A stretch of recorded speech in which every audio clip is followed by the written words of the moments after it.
수요 성경 공부 시간입니다. 기도하고 오늘 공부 시작하도록 하겠습니다. 거룩하신 하나님 아버지 감사합니다. 우리에게 말씀을 주시고 또 이 세상에 믿음을 가지고 살아갈 수 있도록 여러 가지 예배와 말씀과 삶의 환경들을 주심을 감사합니다. 우리가 계속해서 이 수요 성경 공부 시간에 하나님 말씀을 배우는데 오늘도 주의 성령께서 함께해 주셔서 우리의 마음을 주장하시고 우리의 생각을 조절하셔서 말씀을 받게 하시고 특히 우리가 신앙생활 해 나가면서 어떤 방향과 어떤 목적을 가지고 살아야 될 것인지 오늘 이 공부를 통해서 분명하게 깨닫고 도전받을 수 있는 축복의 시간 될 수 있도록 인도하여 주시옵소서. 감사합니다. 예수님 이름으로 기도드립니다. 아멘. 성경을 앞에 펴 놓으시고 오늘 네 번째 시간입니다. 구원 역사의 블루프린트 출애굽 네 번째 시간입니다. 이 제목에서 이제 우리가 알 수 있는 게 뭐냐면 이 성경 전체가 말하고 있는 가장 중요한 주제는 역시 구원입니다. 구원의 역사를 설명하는 것이 창세기부터 계시록까지의 전체 내용이 되겠습니다. 근데 이제 우리가 배우고 있는 것은 뭐냐면 지금 배우고 있는 것은 그 구원 역사에 아주 그 굵직하고 중요한 사건들이 있는데 그 사건들을 밑그림으로 보여주는 블루프린트로 보여주는 그 기간의 사건이 뭐냐? 바로 출애굽이었다는 것이죠. 그래서 출애굽 그러면 애굽에서 나온 그 사건만 이야기하는 것이 아니라 그 이후에 있었던 광야 40년 그리고 가나안 땅 정복까지 그 직전까지 포함되는 모든 역사를 말하는데 그 모든 출애굽의 과정과 역사가 구원 역사의 밑그림, 청사진을 제시한다라는 이 전제 속에서 우리가 공부를 하고 있는데 오늘은 네 번째 시간입니다. 타이틀이 배반의 현장, 광야 40년이다. 자, 이걸 오늘 공부를 하겠습니다. 이제 이 공부를 하기 전에 이런 이야기를 할 수가 있겠습니다. 제 개인적인 경험입니다만은 어떤 잊을 수 없는 축복의 순간이 언제였냐면 제 개인적으로 거듭남의 순간이었습니다. 그때 이제 예수 그리스도를 구주로 영접하고 그리스도께서 내 인생에 들어오셔서 나를 주관하시는 완전히 다른 삶의 패턴으로 들어가면서 경험했던 그 어떤 마음의 부요함. 그래서 그때 제가 가졌던 마음이 가끔 드리는 말씀입니다만 난 죽어도 여한이 없습니다라는 이런 고백을 했었죠. 근데 이제 문제는 뭐냐면 그 거듭남의 순간적인 축복과 그 경험들이 나의 남은 삶의 모든 과정에서 지배하지 못한다는 것이 문제가 되죠. 그 순간적인 아름다운 경험이 그때부터 시작되는 남은 나의 인생 속에서 계속 되어야 되는데 이게 현실적으로는 녹록지 않다라는 것이죠. 출애굽으로 다시 돌아가서 이 문제를 설명하자면 우리가 2주 전에 배웠던 열재앙, 그 다음에 유월절 사건, 홍해를 건넌 사건 이런 것들은 지금 우리로 치면은 방금 말씀드린 그 순간적인 거듭남의 은혜라고 말할 수가 있겠습니다. 하나님께서 완전히 그 당신의 그 은혜로 개입하셔서 일으키신 그 사건들, 열재앙, 유월절, 홍해를 건너게 하신 그 사건들, 하나님의 은혜로서 단번에 즉각적으로 구원받은 것과 같은 사건들이 바로 그것이었습니다. 그 다음에 이제 시내산 언약, 지난번에 배웠던 시내산 언약은 이 출애굽한 이스라엘 백성들이 지금 우리로 치면 거듭난 신자들이 앞으로 살아가게 될 신앙적 삶의 매뉴얼과도 같은 것이었다라고 배웠습니다. 지금 우리로 치면은 이 시내산 언약은 무엇인가? 우리에게 주어진 말씀과 예배 같은 그런 환경을 말합니다. 그렇다면 이제 신자로서 살아가는 삶의 환경은 다 마련된 상황이고 신앙생활을 해 나가는 데 있어서 필요한 환경들이 다 구비된 셈인 것이죠. 그럼 다시 돌아가서 남은 문제는 뭐냐? 그럼 이제부터 우리가 어떻게 살 것인가? 하나님의 백성으로서 하나님을 믿는 구원받은 백성으로서 어떻게 살 것인가? 바로 이 문제가 중요하겠죠. 그렇다면 출애굽한 이스라엘 백성들에게 앞으로 있게 될 광야 40년의 과정이 바로 그겁니다. 그러니까 애굽에서 즉각적으로 하나님의 은혜로서 건짐을 받은 이스라엘 백성들이 앞으로 살아가게 될 남아있는 그들의 삶, 그걸 말해주는 현장이 어디냐? 광야 40년이다라는 것이죠. 근데 이제 문제가 뭐냐면 이스라엘 백성들에게 이 광야 40년이 다 좋은 것만은 아닐 수 있다는 사실이죠. 이 광야라는 세팅 자체가 그것을 이미 암시해주고 있습니다. 우리가 이 맥더밋 선교 현장을 갑니다만 네바다 이 복판을 우리가 통과할 때 보면은 완전 메마른 들판이잖아요. 그 광야 그러면 영락없이 그런 세팅인데 그것이 환경적으로 살아가는 데 있어서 결코 좋은 것이 아니기 때문에 광야 40년 그러면은 구원받은 이스라엘 백성들이 살아갈 수 있는 삶의 현장, 어떤 물리적인 현장만 놓고 보자면 결코 그게 좋은 것이 아니기 때문에 문제가 생기는 것이죠. 예를 들자면 하나님의 약속 이런 것이죠. 구원받았으면 이제 너희에게 참 축복스러운 삶이 남아 있을 것이다. 그런 삶이 예비되어 있다라는 것이 우리가 일반적으로 알고 있는 하나님의 약속처럼 보이는데 이게 좀 거짓말같이 느껴지는 것이죠. 특별히 달라진 것이 없기 때문에 예를 들어서 내가 거듭남의 축복을 경험하고 신자로서 살아간다면 그때부터 갑자기 모든 삶의 환경들이 축복스럽고 좋은 것으로 바뀔 것 같은 그런 느낌? 근데 현실은 그렇지가 않잖아요. 별로 달라진 것이 없습니다. 이스라엘 백성들을 놓고 이야기하자면 출애굽했으면 당장 가나안이어야 될 것 같은데 여전히 앞에 놓여 있는 것은 광야뿐이란 말이죠. 이걸 어찌해야 할 것인가라는 문제가 그들에게 남아있는 것입니다. 자, 그래서 이스라엘 백성들에게 찾아온 것이 바로 오늘 우리가 배워야 될 주제 배반과 불순종이었다는 생각이 드는 것이죠. 그래서 이제 오늘은 배반과 불순종의 역사로 점철이 되어 있는 그들의 광야 40년을 배우도록 하겠습니다. 근데 이제 이게 너무 많아서 다 다룰 수가 없으니까 제가 오늘 이 주제 배반과 불순종의 이 그들의 삶의 패턴을 보여주는 대표적인 사건 3개만 픽업을 했는데 그 3개가 바로 화면에 나와 있는 이것들입니다. 첫 번째는 금송아지 우상 숭배 사건, 아주 굵직한 사건이었죠. 출애굽기 32장을 우리가 배경으로 알고 있고요. 그 다음에 두 번째는 가데스 바네아라는 곳에서 이스라엘 백성들이 이제 정탐을 해서 가나안 땅에 들어가야 되는데 거기에서 아주 어마어마한 배반의 사건이 벌어지죠. 민수기 13장부터 14장. 그리고 마지막 세 번째로 무리바의 물과 반석 사건이 있습니다. 민수기 20장이 나오는데 이런 내용들을 통해서 우리가 이 배반과 불순종의 광야 40년을 우리가 살펴보도록 하겠습니다. 먼저 그 첫 번째 것으로서 금송아지 우상 숭배 사건을 배웁니다. 출애굽기 32장 이미 광고해 드린 대로 출애굽기 32장을 읽어보시라 그랬죠. 거기에 상세히 나오는 내용입니다. 이 금송아지 사건이 주는 의미가 뭐냐? 이게 중요합니다. 왜 이 사건이 왔는가? 이렇게 먼저 설명드리고 자세히 배우도록 하겠습니다. 그것은 하나님에 대한 무지에서 온 사건이 바로 이 금송아지 사건이었다. 이 표현을 기억하셔야 됩니다. 하나님에 대한 무지에서 금송아지 사건이 왔다. 다시 말해서 이 사건은 이스라엘 백성들이 하나님이 어떤 분이신가를 잘 모르는 데서 왔다는 얘기가 되는 것이죠. 그래서 이제 이 사건을 담고 있는 출애굽기 32장으로 가보도록 하겠습니다. 구약성경 130쪽입니다. 출애굽기 32장 1절 보겠습니다. 백성이 모세가 산에서 내려옴이 더딤을 보고 모여 백성이 아론에게 이르러 말하되 일어나라 우리를 위하여 우리를 인도할 신을 만들라. 이 모세 곧 우리를 애굽 땅에서 인도하여 낸 사람은 어찌 되었는지 우리가 알지 못함이니라.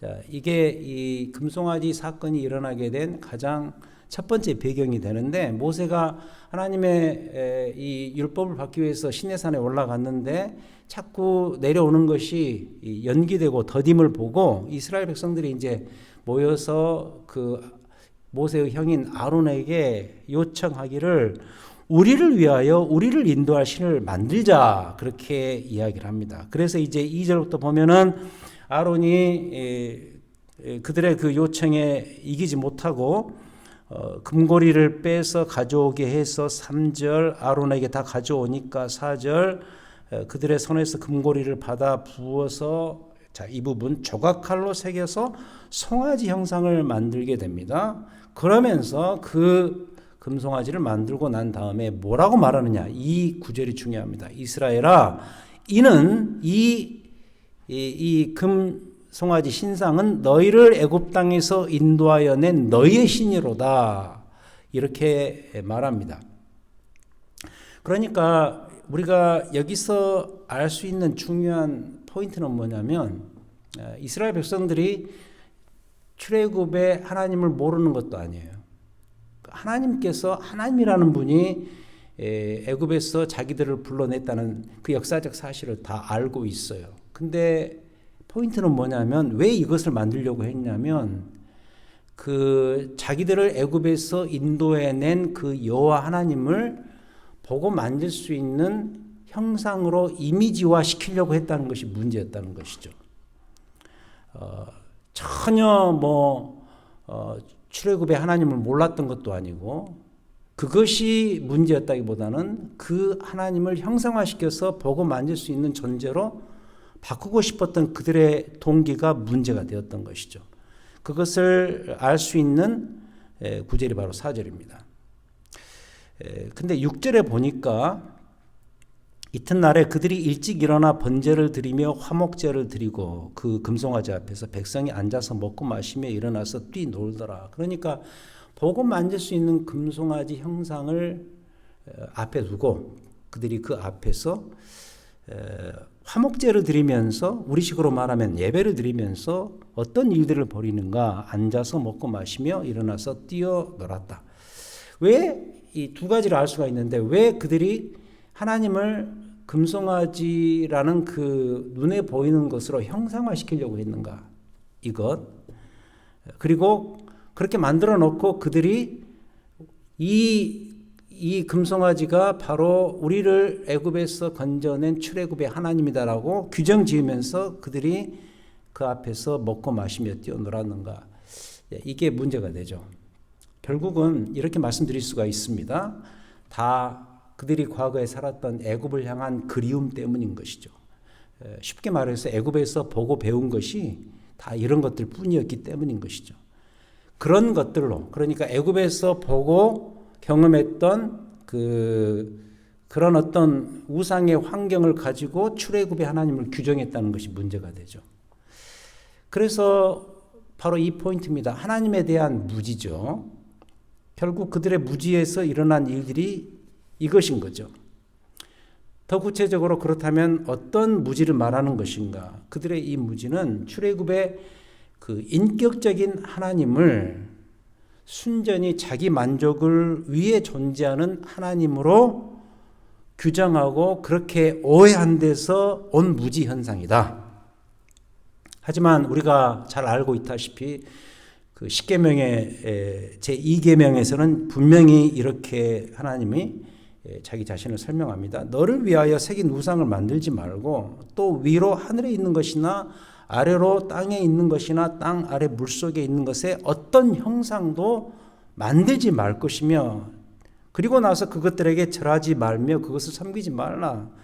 출애굽기 20장 4절부터 5절에 나오는 십계명의 제2계명이죠. 근데 이 금송아지 사건에서 보면은 이 두 가지 중요한 원칙을 정면으로 어기는 것이죠. 만들지 말라 그랬는데 형상으로 만들었고, 그 다음에 그 앞에 절하지 말라 그랬는데 그들이 그 앞에서 먹고 마시며 뛰놀며 그 신상을 예배했던 것이죠. 그러니까 두 가지 포인트가 결정적으로 문제죠. 출애굽의 그 인격적 하나님을 보고 만질 수 있는 형상으로 만들고 싶어하는 그 동기, 그게 잘못되어 있는데 그것을 했고, 그 다음 두 번째로는 그 앞에서 예배하지 말라 그랬는데 그들을 그 형상을 놓고 그들이 예배했다는 것이 문제가 되죠. 그래서 하나님에 대한 무지, 그 출애굽의 하나님에 대해서 온전히 이해하지 못한 데서 온 현상, 이 금송아지 우상 숭배 사건. 근데 이제 이런 모습들이, 이런 금송아지의 그늘들이 지금의 우리에게도 그대로 다 있다는 거죠. 두 개의 그늘이죠. 하나님을 보고 만지고 싶어 한다는 것이고, 두 번째는 예배라는 이름을 동원해서 그걸 하지만 결국은 그게 자기 만족을 위한 것이죠. 자기 만족을 위해서 있는 하나님. 이런 그늘이 여전히 우리에게 유효하죠. 이런 유혹의 영향력이 여전히 신앙생활을 한다는 우리에게 막강히 존재하고 있습니다. 여전히 우리는 이런 하나님을 찾으려고 애를 쓰는 것을 우리가 부인할 길이 없습니다.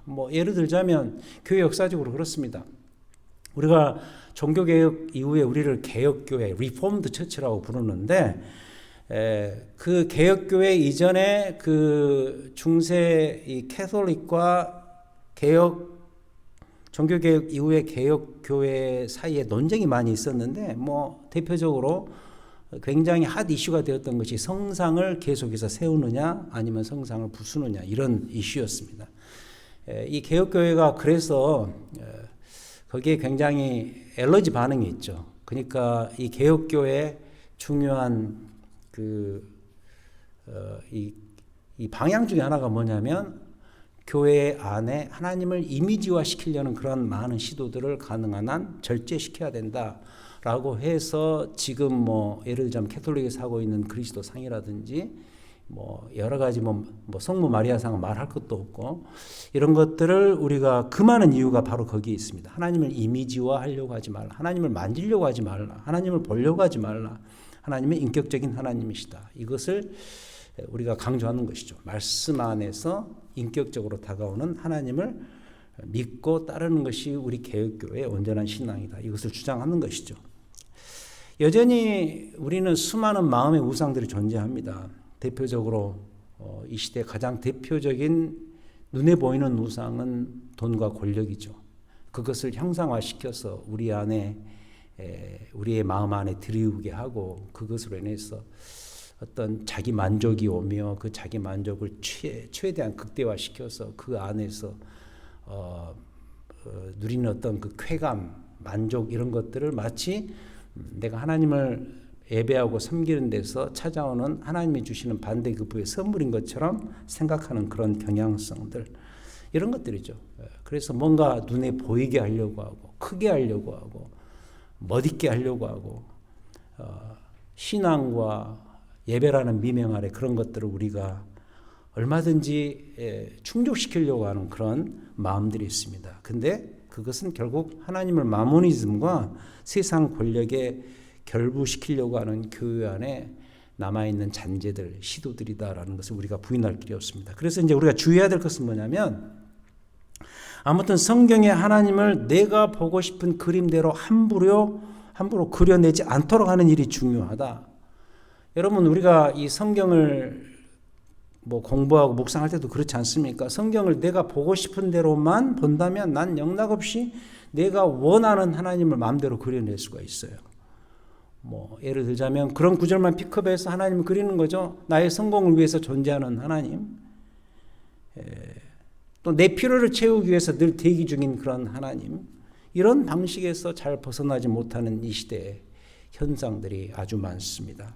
하지만 매우 죄송한 이야기지만 이런 것은 결코 기독교 신앙이 아니죠. 이 금송아지의 우상 숭배의 잔재와 그늘이 우리의 마음 가운데 여전히 남아있고, 그 남아있는 그 증거들이 지금 이 시대에 기독교라는 이름 안에서 일어나는 수많은 우상 숭배주의적인 그런 현상들이죠. 특별히 우리가 주의해야 될 점이 있습니다. 아무튼 1번 금송아지 우상 숭배 사건은 광야 40년에서 아주 대표적인 배반의 현장이었는데, 그것은 하나님에 대한 무지에서 온 사건이었다라는 것입니다. 자, 그 다음 둘째, 가데스 바네아 정탐 사건입니다. 이것은 민수기 14장에 상세히 나오니까 한번 펴보시기 바랍니다. 민수기 13장 보겠습니다. 구약성경 215쪽입니다. 민수기 13장. 13장부터 14장에 아주 그 스토리가 잘 요약이 되어 있죠. 이스라엘 백성들이 이제 시내산에서 하나님에게서 율법을 받은 후에 가나안 땅을 향해서 드디어 출발하게 되는데, 이 가데스 바네아 정탐 사건은 그 초입에 생겼던 매우 불미스러운 사건이었습니다. 자, 어떤 내용인지 간략히 살펴보겠습니다. 민수기 13장 1절입니다. 215쪽. 여호와께서 모세에게 말씀하여 이르시되 사람을 보내어 내가 이스라엘 자손에게 주는 가나안 땅을 정탐하게 하되 그들의 조상의 가문 각 지파 중에서 지휘관 된 자 한 사람씩 보내라. 이게 정탐의 배경이죠. 가나안 땅을 정탐시키도록 하기 위해서 하나님께서 각 지파에서 리더십 한 명씩을 선발해서 보내게 합니다. 자, 3절. 모세가 여호와의 명령을 따라 바란 광야에서 그들을 보냈으니 그들은 다 이스라엘 자손에 수령된 사람들이다 하면서 이제 그 각 지파에서 선발된 리더십의 이름들이 쭉 나오고 17절로 넘어갑니다. 17절. 모세가 가나안 땅을 정탐하러 그들을 보내며 이르되 너희는 내겝길로 행하여 산지로 올라가서, 자, 18절부터 이 정탐의 목적을 설명합니다. 그 땅이 어떠한지 정탐하라. 곧 그 땅 거민이 강한지 약한지 많은지 적은지, 그 땅에 그 사람들이 어떤 사람들인가를 살피고, 19절. 그들이 사는 땅이 좋은지 나쁜지, 사는 성읍이 진영인지 산성인지, 그러니까 그들의 땅의 그 지형의 모습과 그들이 과연 성읍을 짓고 사는 것인지 아니면 산에 있는 성인지 아니면 캠프인지 이걸 살피고, 20절. 토지가 비옥한지 메마른지 나무가 있는지 없는지를 탐지하라. 담대하라. 또 그 땅의 실과를 가져오라 하니 그때는 포도가 처음 익을 즈음이었더라. 이렇게 이 정탐의 목적을 모세가 설명해 줍니다. 25절로 넘어갑니다. 25절. 13장 25절. 40일 동안 땅을 정탐하기를 마치고 돌아옵니다. 그들이 바란 광야 가데스에 이르러 모세와 아론과 이스라엘 자손의 온 회중에게 나와 그들에게 보고하고 그 땅의 과일을 보이고 모세에게 말하여 이르되, 자, 여기서부터 그 정탐을 하고 온 그 결과를 레포트하는 거죠. 당신이 우리를 보낸 땅에 간즉 과연 그 땅에 젖과 꿀이 흐르는데 이것은 그 땅의 과일이니이다. 자, 28절부터가 문제가 되네요. 그러나 그 땅 그 주민은 강하고 성읍은 견고하고 심히 클 뿐 아니라 거기서 아낙 자손을 보았으며, 29절. 아말렉인은 남방 땅에 거주하고, 그들이 이제 그 주민을 이야기하고, 30절. 갈렙이 여러분 갈렙 아시죠? 갈렙이 모세 앞에서 백성을 조용하게 하고 이르되 우리가 곧 올라가서 그 땅을 취하자 능히 이기리라. 갈렙은 이제 우리가 정탐하고 왔는데 비록 그들이 강대하고 굉장해 보이지만은 우리가 올라가서 그 백성을 치면 우리가 이긴다라고 이야기하죠. 근데 이제 31절. 그와 함께 올라갔던 사람들은 반대로 말합니다. 우리는 능히 올라가서 그 백성을 치지 못하리라. 그들은 우리보다 강하니라. 그리고 이제 32절. 이스라엘 자손 앞에서 그들이 그 정탐한 땅을 악평하는데 우리가 두루다니며 정탐한 땅은 그 거주민을 삼키는 땅이요 거기서 본 모든 백성은 신장이 장대한 자들이며 거기서 네피림 후손인 아낙 자손의 거인들을 보았나니 우리는 스스로 보기에도 메뚜기 같으니 그들이 보기에도 그와 같았을 것이니라.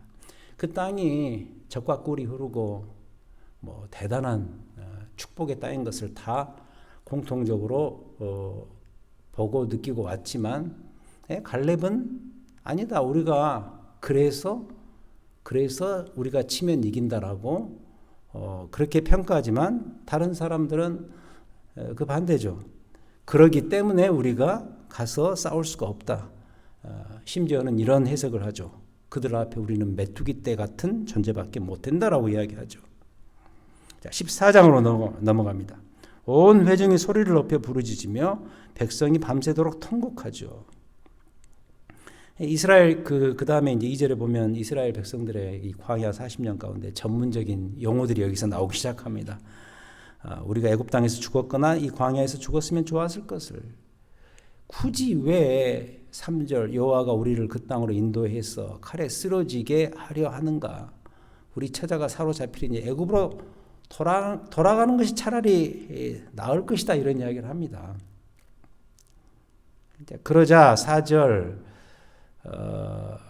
5절 모세와 아론이 이스라엘 자손의 온 회중 앞에 엎드립니다. 그리고 오직 여호수아와 갈렙만이 옷을 찢으면서 이건 아니다 이런 식으로 막 고통스러워하죠. 8절 여호와께서 우리를 기뻐하시면 우리를 그 땅으로 인도하여 들이시고 그 땅을 우리에게 주시리라. 이는 과연 젖과 꿀이 흐르는 땅이니라. 다만 여호와를 거역하지는 말라. 또 그 땅 백성을 두려워하지 말라. 그들은 우리의 먹이라. 그들의 보호자는 그들에게서 떠났고 여호와는 우리와 함께 하시느니라. 그들을 두려워하지 말라. 이렇게 이제 리더십이 강력히 요청하는데 10절 온 회중이 그들을 돌로 치려고 합니다. 그때 여호와의 영광이 회막에서 이스라엘 모든 자손에게 나타나시면서 상황이 이제 반전이 되죠. 한마디로 정탐 결과에 대한 그들의 반응을 요약하자면 아무튼 우리는 못 이긴다. 우리는 들어가면 안 된다. 이 몇몇 리더십에 하나님을 신뢰하면서 우리가 들어가야 된다라는 그 내용을 정면으로 거부하면서 심지어는 돌로 치려고 하는 이런 역사가 벌어지죠. 그래서 이제 온 게 뭐냐 14장 28절로 넘어갑니다. 28절 한참 건너뛰어서 14장 28절 이제 하나님의 이제 심판이 드디어 이루어지는 것이죠. 14장 28절 그들에게 이르기를 여호와의 말씀에 내 삶을 두고 맹세하노라. 너희 말이 내 귀에 들린 대로 내가 너희에게 행하리니.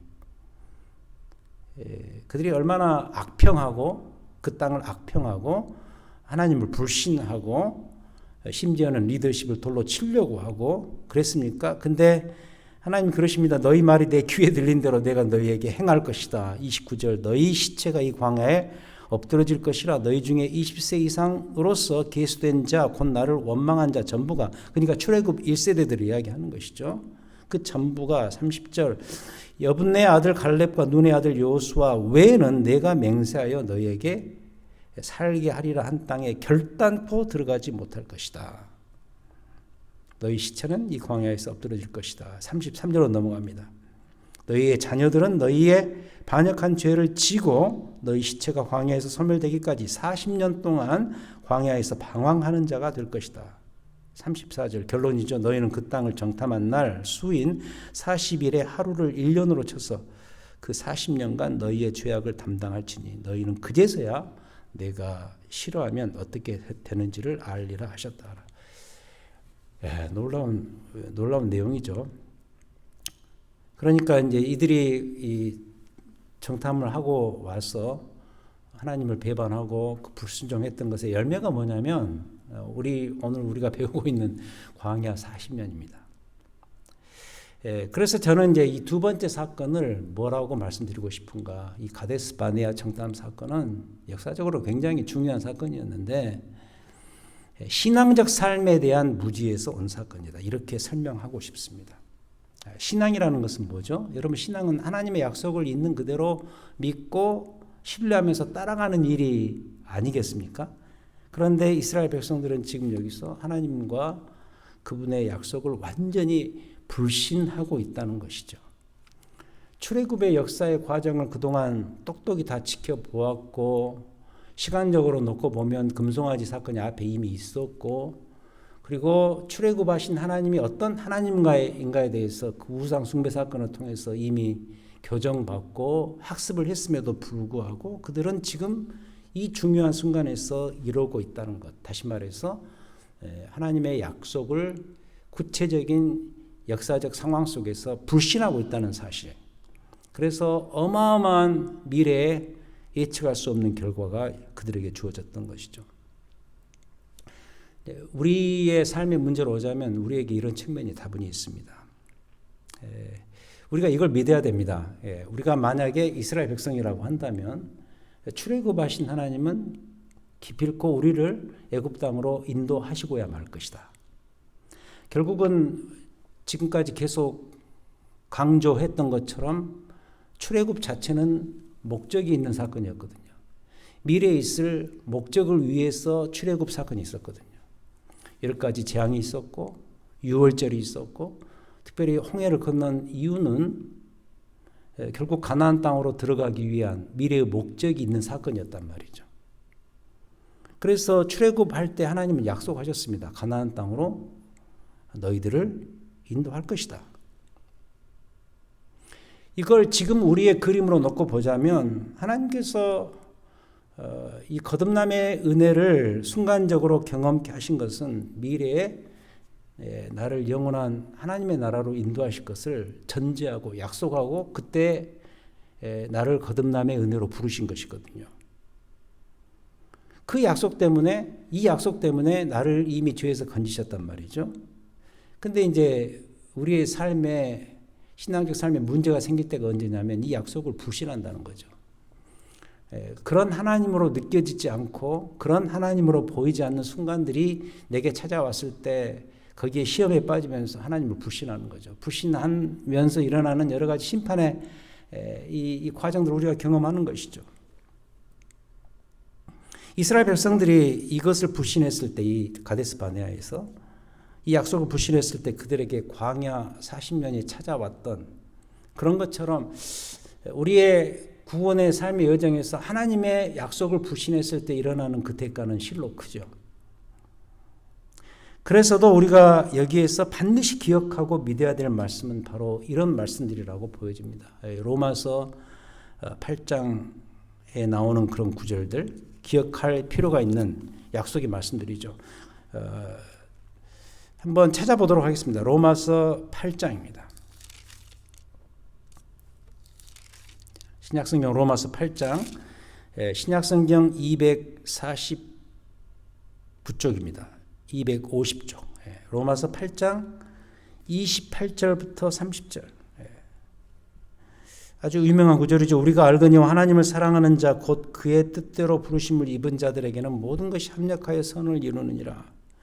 우리는 이 구절만 딱 픽업해서 모든 게 다 잘 될 거야. 하나님이 다 합력해서 모든 일들을 선으로 바꿔주셔. 이런 차원의 어떤 구절이라고 우리가 보면 안 되고요. 더 그 문맥에서 보면 훨씬 더 놀라운 약속의 구절이죠. 29절을 우리가 봐야 되겠죠. 하나님이 미리 아신 자들을 또한 그 아들의 형상을 본받게 하기 위해서 미리 정하셨다. 하나님께서 구원받을 백성으로 나를 정하신 것은, 미리 정하신 것은 그 아들의 형상을 본받도록 하기 위함 때문이었다.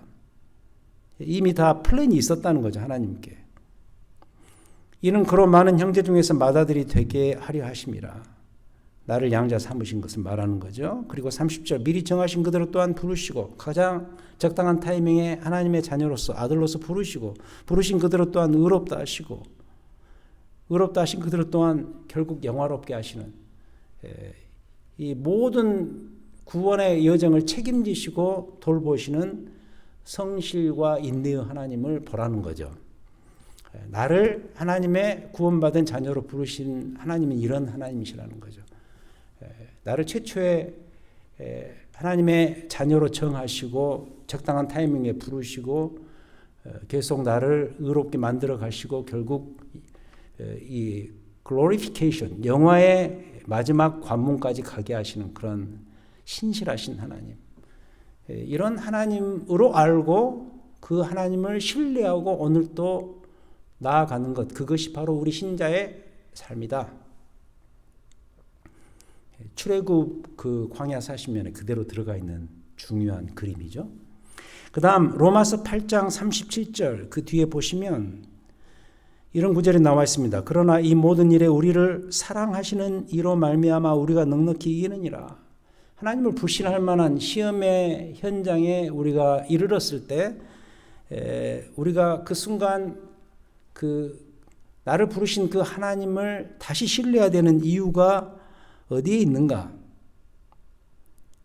우리가 그 하나님으로 말미암아 넉넉히 이길 수 있기 때문에 37절, 38절 내가 확신하노니 사망이나 생명이나 천사들이나 권세자들이나 현재일이나 장래일이나 능력이나 높음이나 기쁨이나 다른 어떤 피조물이라도 우리를 우리 주 그리스도 예수 안에 있는 하나님의 사랑으로부터 끊을 수 없기 때문이다. 이 존 켈빈 같은 경우는 이것을 이제 성도의 견인이라고 이야기하죠. Perseverance of God.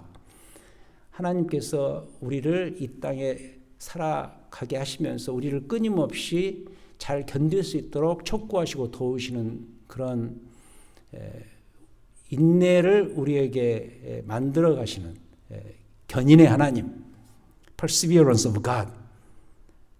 우리를 자녀로 부르셨으니 끝까지 그 마지막 목표까지 이룰 수 있도록 책임지시고 돌보시는 그 하나님의 신실하심을 발견케 하는 그런 구절이죠. 예수 그리스도 안에서 우리를 그렇게 만들어 가신다는 하나님의 약속이죠.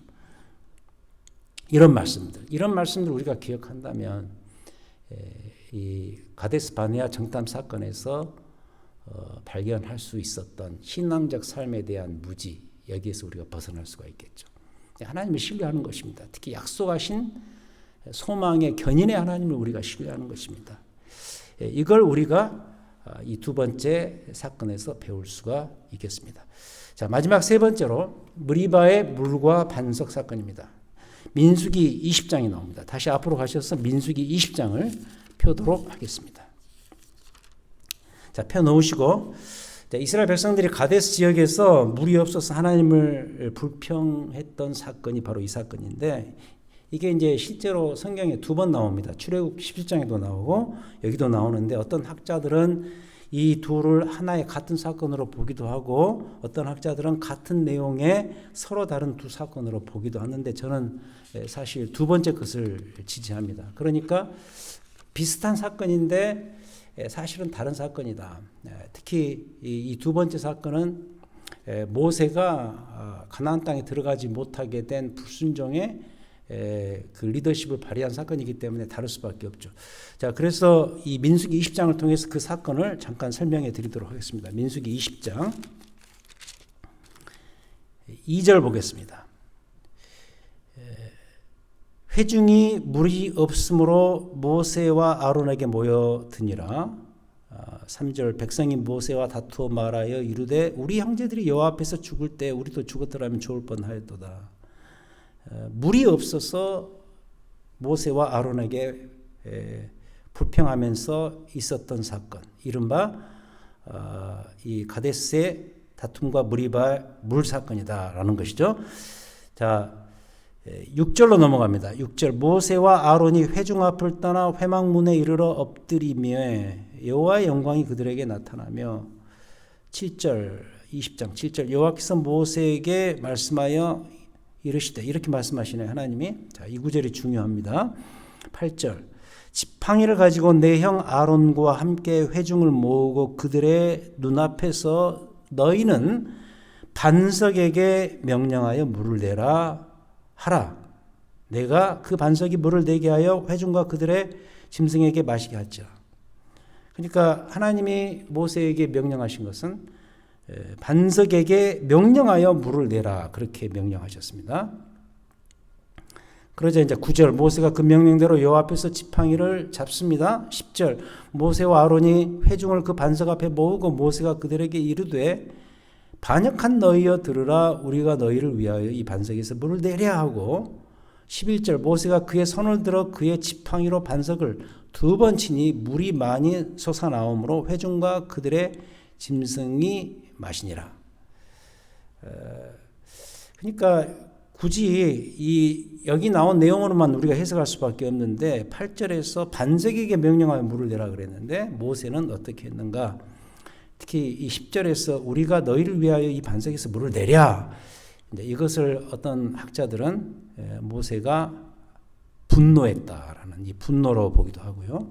그리고 불신으로도 보게 하죠. 어떻게 물을 내겠느냐? 그럼에도 불구하고 11절 어쨌든 그가 손을 들어서 그의 지팡이로 반석을 두 번 때렸단 말이죠. 이 두 번 쳐친 이것 자체가 그가 불신했던 것의 하나의 증거다라는 이런 해석이 있고, 중요한 것은 뭐냐면 그거라고 보여집니다. 여러 해석들이 있지만 아무튼 모세가 여기에서 그동안 뭐 이스라엘 백성들의 전문 과목이 불순종 아니었습니까? 배반. 근데 여기서는 이스라엘의 전체 리더십이고 하나님을 가장 근접하게 잘 알고 있었던 모세 자신이 불순종했다, 불신했다, 하나님의 약속을 불신했다, 이것입니다. 근데 이제 이것을 저는 해석하기를 이렇게 해석하기를 원해요. 하나님의 구원 방식에 대한 무지에서 온 사건이다. 그러니까 이 사건은 단순히 그들의 목마름을 채워주는 그런 정도의 사건이 아니었던 것이죠. 모세를 생각하실 필요가 있습니다. 모세가 누군가 우리가 책과에서 배웠습니다만 모세는 하나님과 이스라엘 사이의 중재자였습니다. 미디에이터죠. 굉장히 중요한 존재죠. 하나님께서 모세에게 말씀하시고 모세는 이스라엘 백성들에게 그것을 전달하고 이스라엘 백성들이 문제가 생겼을 때 이스라엘 백성들의 죄를 짊어지고 하나님 앞에 나아가서 엎드리며 회개하고 구할 때 하나님이 다시 회복시켜 주시고 중재자죠. 그래서 그의 타이틀이 뭐라 그랬죠? Lawgiver. 하나님의 율법을 이스라엘 백성들에게 수여하는 철저하게 그 많은 백성들에게 하나님은 모세를 통해서만 하나님의 언약과 약속을 주셨죠. 그만큼 중요한 존재였습니다. 그런 의미에서 모세는 하나님과 이스라엘 백성 사이의 구원의 하나의 채널이 되는 것이죠. 다책과에서 배운 내용들입니다. 그런데 모세가 이 사건, 이 현장에서 그 중재 사역에 완전히 실패하고 말죠. 무엇 때문인가? 여러 해석이 있다 그랬죠. 그의 분노 때문이다. 반석을 2번 친 것 때문이다. 아무튼 무엇이든 간에 그가 이 지점에서 하나님의 약속의 중재자임에도 불구하고 불순종했다. 이 불순종이 실패의 원인이 되는 것이죠. 그래서 아시다시피 모세가 이 사건을 계기로 해서 가나안 땅에 들어가지 못하게 되죠. 자, 여기서 갑자기 건너뜁니다. 우리는 그럼에도 불구하고 잘 알고 있는 중요한 사실이 하나 있는데 특별히 무리바의 물과 반석 사건이 하나님의 구원 방식에 대한 무지에서 온 사건이라고 한다면 하나님의 우리를 향한 구원의 방식은 유일합니다. 다시 말해서 하나님과 우리 사이에 구원의 중재자 역할을 할 수 있는 그 방식은 채널은 유일합니다. 그가 누군가? 불순종했던 이 모세와는 달리 모든 면에서 구원의 중재자로서 하나님 앞에 완벽하게 잘 순종하셨던 그 한 분에 대해서 우리는 잘 알고 있는데 그분의 이름이 누군가? 어떻게 보면 오늘 이 공부의 결론인데 우리의 구원의 반석 되시고 이 반석이잖아요. 이 반석에서 물을 냈다 그랬잖아요. 여러분 아시다시피 예수 그리스도는 구원의 반석으로서 그 배에서 생수의 강을 흘러 넘치게 하는 생수의 근원 되시는 바로 그런 분이시죠. 우리의 구원의 반석 되신 그리스도. 그리고 그 반석에서 내는 물, 우리의 생명수 되시는 우리 주 예수 그리스도. 그리고 더 나아가서 진정한 우리의 모세요, 진정한 중재자가 되시는 예수 그리스도. 그분이 바로 하나님의 우리를 향한 구원 방식의 유일한 채널이 되신다는 거죠. 그런 점에서 이 무리바의 반석과 물 사건은 뭘 보여주느냐? 모세는 중재자로서 실패했어요. 근데 미래에 이루어질 그 완벽한 구원은 바로 진정한 중재자를 필요로 할 수밖에 없다. 진정한 반석을 필요로 할 수밖에 없다. 이것을 미리 보여주는 그 하나님의 구원의 방식이 어떻게 완벽하게 찾아올 것인가를 미리 보여주는 그림자와 같은 굉장히 중요한 사건이었던 것을 보게 되죠. 그렇다면 역시 적용할 수 있습니다. 이 오해는 지금 우리에게도 있습니다. 무리바의 물과 반석 사건이 하나님의 구원 방식에 대한 우리의 무지에서 온 사건이라 이스라엘 백성들의 무지에서 온 사건이었다고 한다면 이 무지는 여전히 우리에게도 지금 남아있다는 거죠. 우리가 늘 강조하는 바지만은 구원이라는 것은 전적으로 하나님의 은혜의 역사입니다. 전적으로 하나님의 은혜의 역사가 아니면 다른 종교와 별 차이가 없을 수가 있습니다. 이 기독교 신앙에. 이렇다면 열재앙, 홍해사건, 유월절 그 어떤 것도 이스라엘 백성들 측에서 기여한 것이 하나도 없습니다. 전적으로 하나님께서 플랜하시고 하나님께서 이루어가신 역사였습니다. 모세만 놓고 보자고요. 우리가 책과에서 배웠지만 모세는 정말 탁월한 존재입니다. 하지만 그가 아무리 탁월했어도 그는 결국 하나님의 심부름꾼이자 종에 불과했습니다. 그러나 예수 그리스도에게는 구원의 모든 것들이 다 담겨져 있어요. 모세마저도 하나님이 그리고 계시는 구원의 집, 하나님의 집이라는 것이 이제 하나의 구원의 픽처라고 한다면 거기에 그냥 사환, 종의 역할밖에 못했어요. 근데 히브리서에서 그러잖아요. 예수 그리스도는 그 집의 아들이라 그러잖아요. 모세와 견줄 수 없는 분이 예수 그리스도시죠. 예수 그리스도만이 참 구원의 중재자죠. 유일한 하나님의 구원 방식이죠. 그래서 우리가 그 은혜의 유일한 방식인 그리스도를 믿고 그분 안에서 살기만 하면 우리가 구원을 얻습니다. 그래서 구원은 전적으로 은혜의 사건입니다. 내 측에서 기여할 수 있는 것, 우리가 기여할 수 있는 것, 예를 들어서 우리의 의, 우리의 도덕, 그 어떤 것도 거기에 개입될 수가 없는 것이죠. 그래서 무리바의 물과 반석의 사건은 하나님의 구원의 방식에 대한 무지에서 온 사건이고, 더 놀라운 것은 그 방식을 이해하는 데 있어서 가장 대표적인 중재자였던 리더십인 모세가 오해했다는 것이 굉장히 치명적이죠. 근데 그 치명성이 결국은 완벽한 중재자인 구원의 방식 그리스도를 소개하기 위한 그림자 역할을 했다는 것이 우리에게 가져다주는 놀라운 이 무리바의 물과 반석 사건 있기에서 주어지는 축복이라고 보여집니다. 자, 그렇다면 이제 정리하고 마칩니다. 오늘 공부를 요약합니다. 오늘 우리는 세 가지 배웠습니다. 이 배반의 현장이라는 주제 안에서 세 가지 사건을 배웠는데, 먼저 금송아지 사건, 금송아지 우상숭배 사건, 정확히 말하면 금송아지 우상숭배 사건이죠.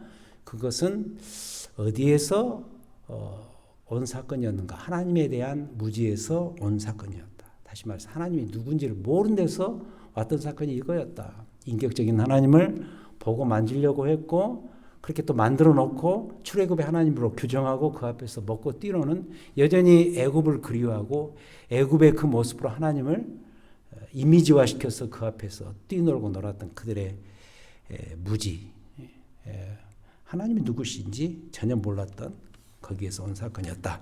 두 번째는 가데스 바네아 정탐 사건. 이런 비슷한 사건들이 광야 40년 다른 데서도 많이 일어납니다만, 신앙적 삶이라는 것은 하나님의 약속을 믿고 따라가는 것인데, 거기에서 그것을 결정적으로 모르는 데서 온 사건이었다. 그다음 마지막 무리바의 물과 반석 사건은 훨씬 더 풍부한 구원 역사적인 의미를 담고 있는데, 구원의 길 방식에 대해서 무지에서 왔던 사건이었다. 이렇게 우리가 요약할 수가 있겠습니다. 자, 오늘은 역사적 사실이지만 좀 불편한 이야기를 했네요. 우리가 신앙생활하면서 광야 40년 세팅 자체가 우리의 신앙생활을 말하는데, 이 신앙생활하면서 일어날 수 있는 하나님을 향한 불신과 배반의 현장의 모습을, 그들의 배반의 현장을 통해서 우리가 학습하게 되었고, 하지만 또 그걸로 끝나면 안 되겠죠. 이 광야 40년은 우리에게 굉장히 의미가 있는 기간인데, 우리가 다음 주에는 순종의 현장으로서 하나님을 순종하는 것을 연습하고 그것을 경험하는 학교로서의 광야 40년에 대해서 우리가 이제 한 번 더 배우도록 하겠습니다. 자, 기도하고 공부를 마치겠습니다. 하나님 아버지 감사합니다. 오늘 광야 40년의 현장을 통해서 우리의 불신과 불순종과 배반의 모습을 살펴보았습니다. 이스라엘 백성들의 그 모습이 지금의 우리의 모습인 것을 우리가 분명히 깨닫습니다.